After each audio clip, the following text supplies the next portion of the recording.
Ask yourself one question. Who benefits from this? This isn't a conspiracy theorist video. This is a video on human nature.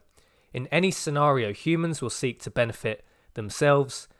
This generally comes in the way of control, profit, or power. When we look at the recent timeline of history, 2001, September 11th, who benefited in the aftermath of September 11th? There was a loss of liberty, state, government control, power increased, anti-terror laws were introduced, police power increased, intelligence agencies got a lot more funding. So certain groups, certain individuals benefited a lot in the aftermath of September 11th. Cut to 2003, the invasion of Iraq. They were WMDs, weapons of mass destruction, or so we were told. Who benefited from that? Oil companies, maybe. The companies that manufacture weapons and arms used in the invasion. Possibly the re-election of George W. Bush. Generally, in a time of war, citizens tend to support their leader, whether it's the prime minister, whether it's the president. So certain interests, again, would have benefited from the 2003 invasion of Iraq.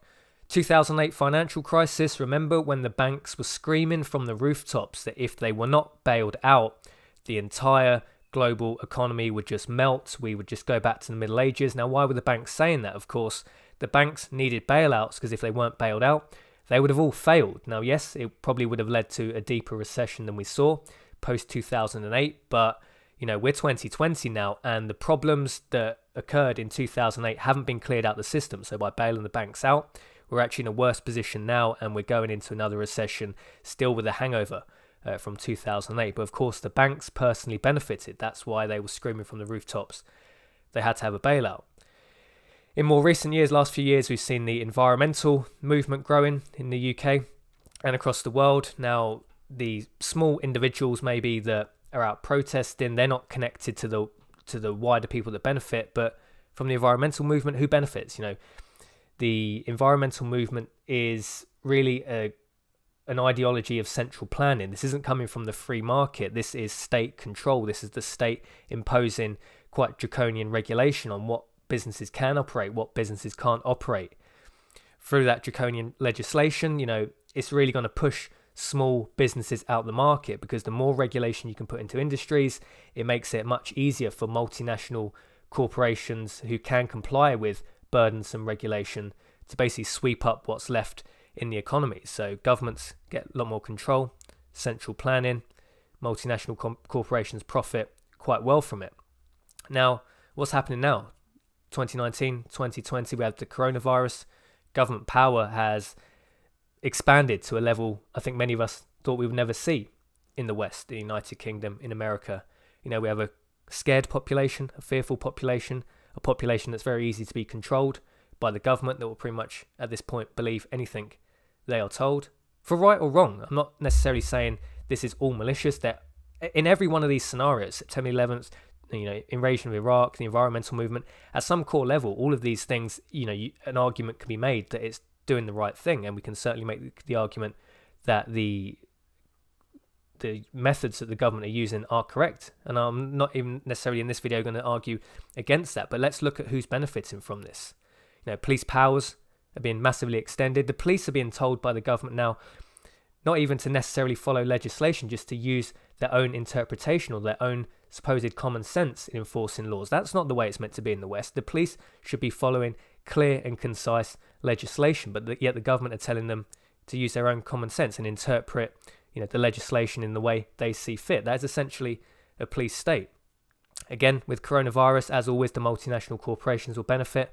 We're going to see many, many small and medium-sized businesses fold.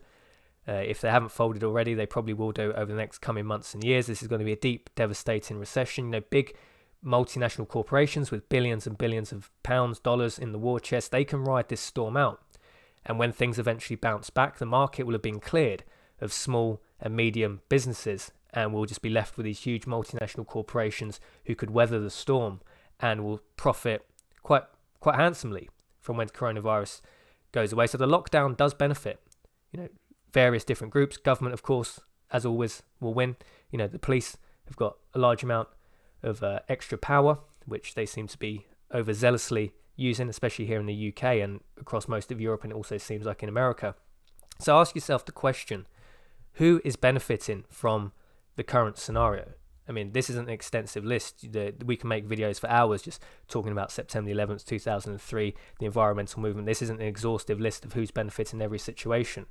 But when you look around the world in what has happened so far and what will continue to happen, it's not a conspiracy theory, it's human nature. So be very wary of all the shift in power from people to government, from small businesses to multinational corporations. We should all hold our leaders to account. So many people in Western society just blindly handing power over to the government, to the police, to the legislators, to multinational corporations. Is it justified? I think we'll find out. I think we'll find out over time.